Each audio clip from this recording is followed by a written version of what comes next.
Agora pensa no impacto no elenco atual. Imagina o que significa ter um nome desse no vestiário para a molecada da base. O São Paulo sempre formou talento. Sempre. A nossa fábrica não parou. Mas muitas vezes a gente revela moleque, joga no profissional, e fala se vira lá no meio da tempestade e tenta decidir sozinho. A chegada de um jogador cascudo tira esse peso. O garoto pode respirar, pode crescer no tempo certo, pode entrar no segundo tempo com o adversário já cansado de apanhar psicologicamente do titular. Isso acelera a maturação de forma saudável. E não dá para ignorar o efeito inverso também. O veterano que às vezes já está cansado mentalmente ganha injeção de adrenalina só por estar treinando todo dia com esse tipo de jogador. Você acha que ídolo de vestiário gosta de ver o clube se arrastando? Não gosta. Quer ver ambição. Quer ver nome grande chegando. Quer ver direção pensando grande e não só tampando buraco. Isso reacende desejo coletivo. Reaquece o ambiente. Torna treino mais quente, mais competitivo, mais verdadeiro. E nesse ponto entra Hernan Crespo de novo. Ele não é um treinador que fica passando a mão na cabeça de jogador para fazer média. Ele cobra. Ele exige intensidade e verticalidade. Ele quer que o São Paulo seja implacável. E quando ele pede esse tipo de característica, a diretoria escuta porque sabe que, se entregar, ele faz acontecer. Crespo não precisa que ninguém carregue ele. Ele carrega o projeto junto. Isso dá peso quando ele olha para um nome específico e fala a esse cara, nesse momento, me ajuda a ganhar. Outra coisa que a gente precisa falar sem hipocrisia: o São Paulo se acostumou, nos últimos anos, a estar mais perto de vender do que comprar grande nome. Isso criou na cabeça do torcedor uma sensação de que a gente virou vitrine barata para europeu e alvo fácil de rapina interna. Ver o clube se mexendo para, ao invés de ser saqueado, ser predador de mercado de dentro do Brasil, é simbólico demais. É São Paulo voltando a se comportar como São Paulo. E é impossível ignorar também a reação dos rivais só com o rumor. Quando saiu essa conversa de que Gabigol poderia vir para o Morumbi, você percebeu como mudou o tom de quem estava rindo da gente até ontem? Já apareceu aquela fala atravessada de que não sei se ele teria espaço lá, que é o clássico discurso de quem já está sentindo o golpe antes dele acontecer. Porque a verdade é simples. Se o São Paulo encaixa um jogador desse calibre num projeto comandado por Crespo, vira candidato sério em todos os campeonatos que disputar. E antes que alguém venha com o papo de mas ele não está no auge do auge absoluto que já teve, é bom lembrar que muita estrela se reencontra justamente quando troca de ambiente. Quantas vezes a gente já viu jogador passar por desgaste em um clube e renascer em outro só por estar em um lugar onde vira centro do projeto de novo, onde todo o discurso gira em torno dele, onde a torcida abraça e protege nos primeiros jogos. O Morumbi sabe fazer isso como poucos estádios do país. A arquibancada do São Paulo sabe acolher quem decide com raça. Imagina o primeiro jogo dele no Morumbi. Imagina a apresentação. Imagina a quantidade de celular gravando, a galera berrando o nome, a camisa nova explodindo de venda na lojinha, bandeirão subindo, foguete estourando atrás do gol. Esse tipo de cena mexe até com cara que finge que não liga. E Gabigol, sendo como é, se alimenta justamente desse tipo de ambiente. Ele joga com raiva boa. Ele joga com adrenalina. Quanto mais falam, mais ele quer responder dentro de campo.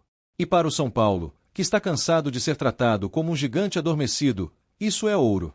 O clube precisa urgentemente de um estandarte ofensivo, alguém que carregue o peso de me dá a bola que eu resolvo. O torcedor sabe que quando o jogo aperta, quando o juiz começa a apitar tudo para o outro lado, quando o adversário estaciona ônibus, tem que ter esse cara. Esse cara que bate no peito e fala relaxa, hoje é minha. A gente teve isso em outras eras. A gente lembra como é isso. Faz falta. Tem gente perguntando como ficaria o clima interno com um jogador que gosta tanto dos holofotes. Mas aí é que vem um ponto importante. Crespo não tem medo de holofote. Crespo foi holofote a vida inteira. Crespo jogou final continental, jogou decisão grande de verdade. Ele sabe separar o que é ego vazio do que é personalidade vencedora. Se ele disser para o elenco, ele está aqui para ganhar, o elenco vai entender. E se ele perceber que passa do ponto, ele corta na raiz. Isso equilibra. E sinceramente, vamos falar entre nós, todo vestiário campeão tem conflito. Todo vestiário campeão tem faísca. Não existe elenco campeão só de bonzinho sorrindo e batendo palma. O que existe é elenco que se cobra e que quer ganhar sempre. O São Paulo precisa resgatar essa temperatura. A arquibancada sente falta de ver jogador incomodado com empate em casa. De ver cara que sai puto porque não fez gol. De ver atacante que não acha normal perder ponto besta. A cara fechada depois de resultado ruim faz parte da cultura vencedora. No campo, a presença de um nome como Gabigol também obriga o adversário a mudar o plano de jogo. Ele puxa 2 marcadores. Ele faz o lateral segurar mais, faz o volante encurtar para proteger a área, faz o zagueiro se preocupar com cobertura constante. Isso, por tabela, libera corredor para nossos meias e alas atacarem com mais liberdade. Faz a segunda bola sobrar limpa na entrada da área. Faz a gente ter mais volume ofensivo sem precisar necessariamente aumentar o risco defensivo. E tem mais, ele é especialista em jogo grande. A gente sabe que tem jogador que empilha estatística contra time pequeno, e tem jogador que cresce quando o estádio vira panela de pressão, quando o narrador está babando, quando o rival é do tamanho certo. Gabigol é jogador de palco. São Paulo precisa de jogador de palco. O Morumbi é palco. Não tem combinação mais óbvia do que essa. Outra coisa que chama atenção é a possível dobradinha dele com jogadores que já estão no nosso setor ofensivo. A ideia de tabela curta na entrada da área, toque de primeira, infiltração rápida, triangulação, chute de média distância, pressão pós-perda, tudo isso fica mais natural com ele em campo, porque ele não é o 9 parado que só finaliza.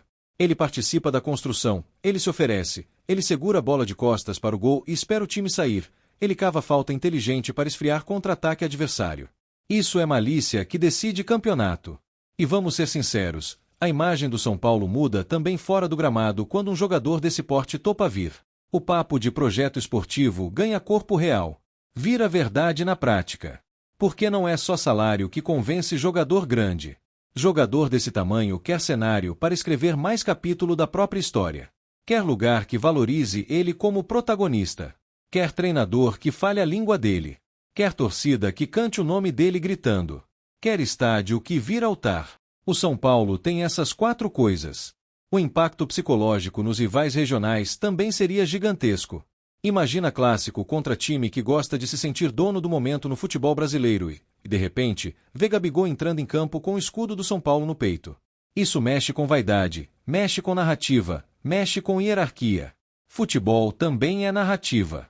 Futebol também é quem dita conversa na mesa do bar naquela segunda-feira.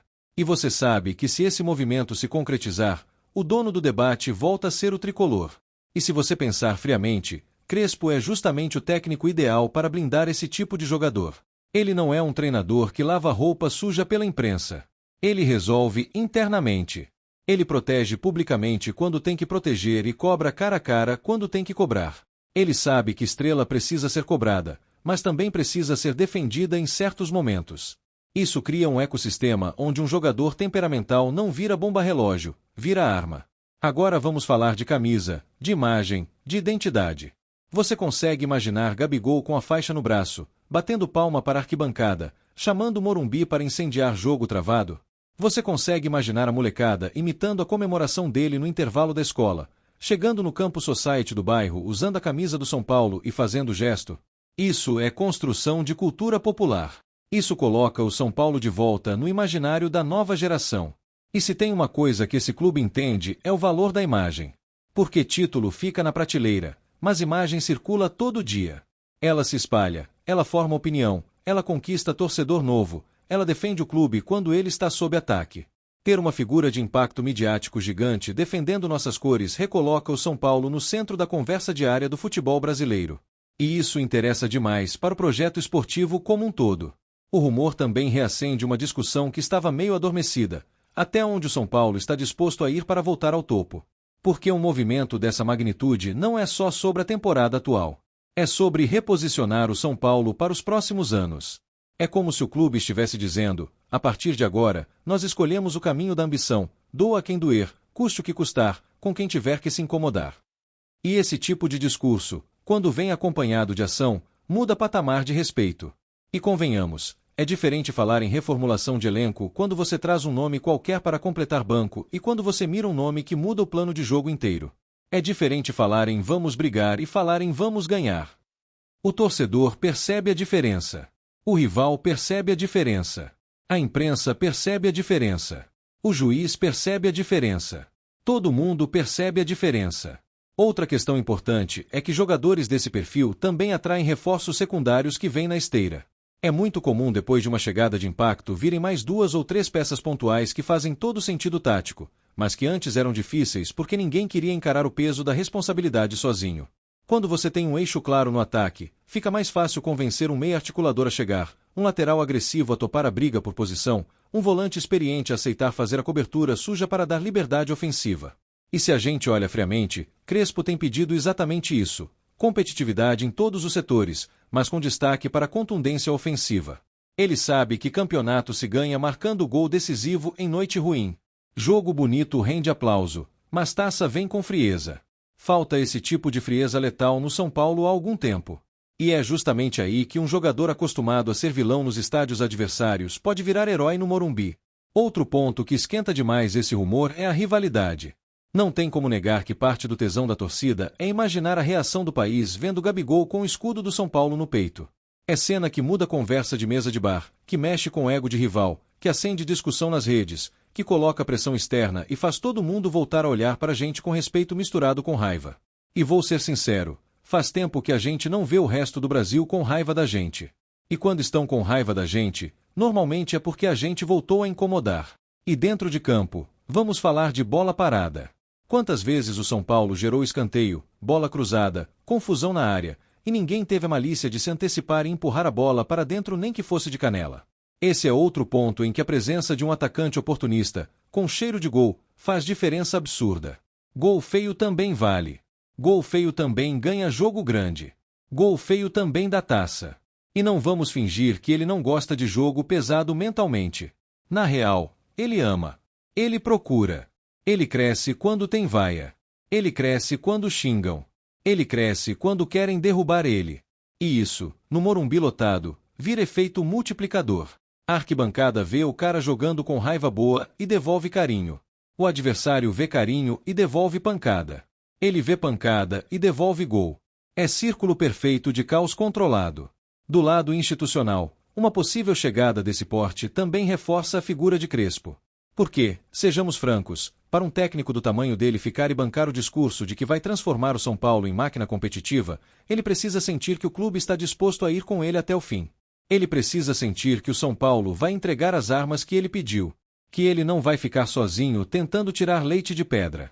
A simples movimentação em torno desse nome mostra que a diretoria está ouvindo o treinador e respeitando sua visão. E isso, para nós torcedores, é crucial. Porque a gente sempre sofreu quando o treinador e direção pensam mundos diferentes. Quando o técnico pede faca e a direção entrega colher de plástico. Quando o técnico pede velocidade e a direção traz veterano lento porque estava barato. A sintonia entre Crespo e a montagem de elenco é exatamente o combustível de um time que pode voltar a disputar tudo de igual para igual. Agora pensa na atmosfera de um clássico importante, com o Morumbi berrando, Crespo à beira do gramado pedindo pressão, e Gabigol cutucando o zagueiro rival dentro da área, falando no ouvido, batendo de primeira, gesticulando para a torcida levantar mais ainda. Isso é futebol de identidade, isso é futebol emocional, isso é o São Paulo que a gente quer voltar a ver. Um São Paulo que impõe respeito, que pressiona mentalmente, que joga com a alma exposta e o coração acelerado. E tem outra coisa que precisa ser dita com todas as letras: esse rumor reacendeu orgulho. E orgulho, no nosso caso, não é vaidade vazia. Orgulho para o torcedor do São Paulo é memória. É lembrar quem a gente é. É lembrar que essa camisa já pesou toneladas e fez adversário tremer antes mesmo do apito inicial. É lembrar que a gente não nasceu para baixar cabeça e aceitar destino medíocre. A simples ideia de ver um nome desse tamanho disposto a vir para cá é como se alguém estivesse esfregando na nossa cara. Acorda, tricolor, você ainda é gigante. E até quem é mais desconfiado, quem gosta de analisar parte física, intensidade recente, volume de jogo, sabe que esse é o tipo de jogador que, se encaixar bem num ambiente novo, explode de novo. E explodir de novo aqui significa marcar a história do clube. Não estamos falando de ser mais um. Estamos falando de virar referência de geração. Estamos falando de criar capítulo próprio dentro da história do São Paulo. E todo craque sonha com isso, por mais que não admita em público. No fim das contas, tudo se cruza em um ponto só: ambição. O São Paulo está no momento em que precisa escolher se vai continuar tentando sobreviver com dignidade ou se vai voltar a morder troféu. E contratação de impacto é escolha clara, direta, sem meia palavra. É o clube dizendo: eu quero ganhar agora. E quando um clube do tamanho do São Paulo assume esse tipo de postura, o futebol brasileiro inteiro escuta. A gente sabe que tem ruído, que tem ciúme, que tem vaidade, que tem imprensa tentando jogar contra, que tem rival tentando desmoralizar antes mesmo de acontecer. Mas também sabe que o São Paulo nunca se preocupou muito com o que falam quando está decidido a fazer história. O São Paulo sempre construiu seus maiores capítulos quando ignorou o barulho externo e simplesmente colocou a bola na rede quando mais doeu no adversário. E é por isso que esse rumor, por mais que ainda seja rumor, já virou assunto central na vida do torcedor tricolor. Porque não é só sobre uma possível contratação. É sobre identidade. É sobre autoridade.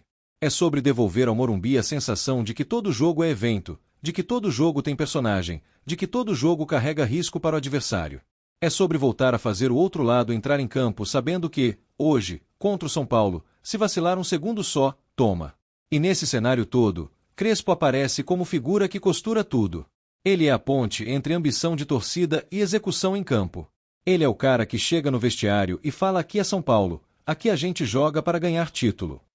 E quando um treinador com essa mentalidade aponta para um jogador específico e enxerga nele a peça que falta, é porque ele está montando um quebra-cabeça maior do que muita gente percebe. Ele está enxergando não só gol, mas efeito cascata, efeito moral, efeito psicológico. Então, quando a pergunta ecoa pelos corredores e nas arquibancadas, Gabigol vai jogar no São Paulo? A resposta, por enquanto, vive naquele território delicioso que só o torcedor entende. Não é sim. Não é não. É imagina se vem.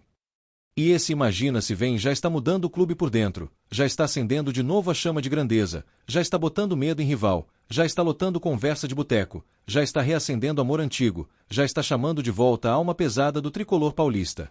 Porque a verdade é uma só. Mesmo antes de pisar no Morumbi, mesmo antes de vestir a faixa, mesmo antes de dar a primeira entrevista, esse rumor já mexeu com o São Paulo. E quando um rumor sozinho já consegue fazer isso, você sabe que a história está pronta para explodir. Apresentamos as últimas notícias do São Paulo. Inscreva-se no nosso canal e deixe seu like para continuar recebendo informações exclusivas. Não se esqueça de deixar sua opinião sobre essa notícia nos comentários. Até o próximo vídeo.